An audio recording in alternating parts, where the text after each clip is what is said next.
Hey, vital sign number 10. This is my favorite. My least favorite. And I think I I struggle think with the it. base of your health, and that is sleep. Yes, majorly. So this is, unleash your superpower. Vital sign number 10 is sleep. And the authors of this book, Kelly and Juliet Starrett, they won't even start to assess somebody's pain until they really assess their sleep. Yep. So what you're going to do is you're going to determine how many hours a night you sleep. We're going to do that for 3 nights. Mm-hmm. And take into account the time that you're awake. How long does it take you to fall asleep? Did you wake up in the middle of the night? Subtract all those from the hours that you spent in bed, and then determine what your average of sleep is per night. Yes, and you can do that with a sleep tracker. Like a lot of people have an Apple Watch, and that does it. An Oura Ring, a Whoop can do it. My Garmin does it. Your Garmin, it's hard to do it if you don't have a device. Yeah. It doesn't mean it's impossible. So if you don't have a device, my best piece of advice is put a notebook by your bed and note the time when you go to bed, and then when you wake up, note it and try to guess on average how long you were awake before you fell back asleep again. Yeah. And so our goal is 8 hours of sleep. Michelle can do that. And I need that. I need the 8 hours of sleep. Yes. And I can do 7 hours of sleep and function okay for a couple days, but I then have to make it up. Yeah. And I really struggle with that, but I do notice that the closer I get to 8, the better I do. So I typically get 5.5 to 6 hours of sleep since I've been committing time to working on this, and also since I've increased my protein and my micronutrients. It's the most progress I've made in my sleep in years. So now I'm getting like 6.5 to 6 hours and 45 minutes, and it is going up little by little. And I share that because you've built these habits around sleep for years, most likely.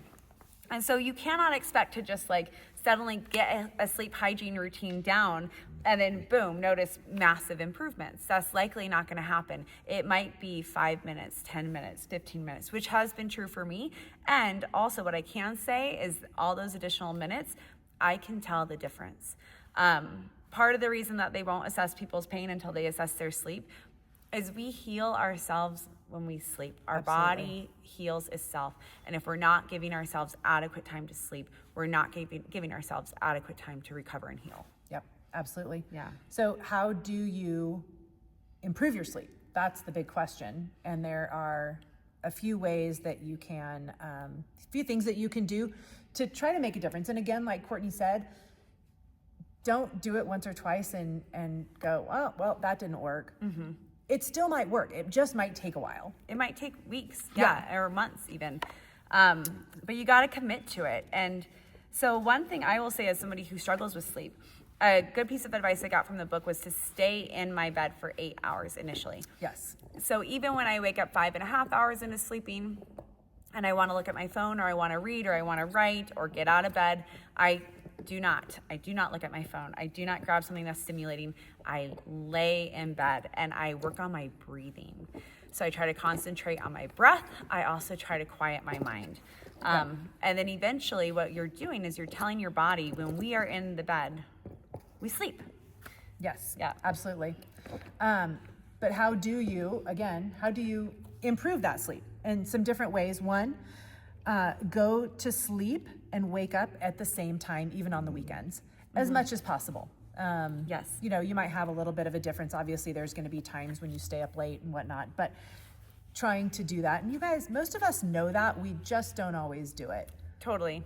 And also, so all the vital signs build on each other, right? So we just talked about a movement-rich environment. The more you move throughout your day, your steps count, your working space where you're not just sitting the whole time, Yep. The more you move throughout the day, the better you will sleep. Because you're more tired, Yes. right? You're not just, you haven't just sat around all day and now, so you've expended energy and you're ready to go to bed. Yeah. Caffeine, for a lot of people, caffeine is a problem, and try to limit your caffeine after about noon. Yeah, I was gonna say, 1 o'clock, noon, 1 o'clock. Yeah. Try to limit your caffeine. Yep. No technology in the room. So that means no TV, no cell phones. Yep. No, that light is a stimulant. I even bought a special alarm clock, old school, so that I could just set that alarm clock, and my phone lives outside my bedroom in its own little charging station in the living room. Perfect. Yeah. Great idea. Drink little or no alcohol. Alcohol is a stimulant, and even though you might kind of pass out, Yeah. it is not good sleep. It will wake you up in the middle of the night, and your sleep will be completely disrupted. It disrupts your resting heart rate. It usually increases it. It decreases your HRV, which is your body's ability to respond to stress. And usually you wake up around 2 or 3 really thirsty because it takes that long for your body to metabolize the sugars from alcohol. Right. And so there you are, wide awake at 2 a.m., really, really thirsty. Maybe with a headache. Damn it. But I had so much fun. It's such a good night. Keep it cool in your bedroom. Yeah. Like, we tend to sleep better when our body temperature is cooler, and we tend to wake up as the temperature rises. Yep. Do a wind down. So 1 hour to a half hour before bedtime, start to get your ritual where the TV goes off. Maybe you mobilize. Yes, that could be your 10 minutes of mobilization, and that's like a literal physical cue to your body that we are down regulating and getting ready for bed.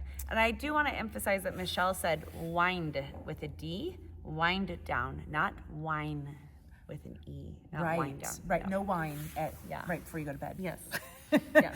And then make your room as dark as possible. If you can't, if you have, depending on what your schedule is, or maybe you have the overnight shift and you have to sleep during the day, try to make it as dark as you can, but use a mask, an eye mask. Totally. Yeah, that's a very helpful tool. Overestimate the time you need to spend in bed. Yeah, most of us are awake for about an hour and a half on average a night.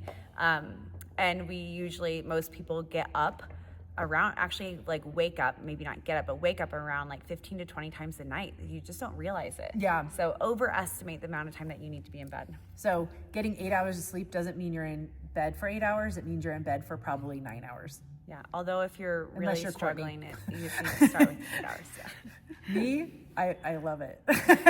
I'm gonna get there.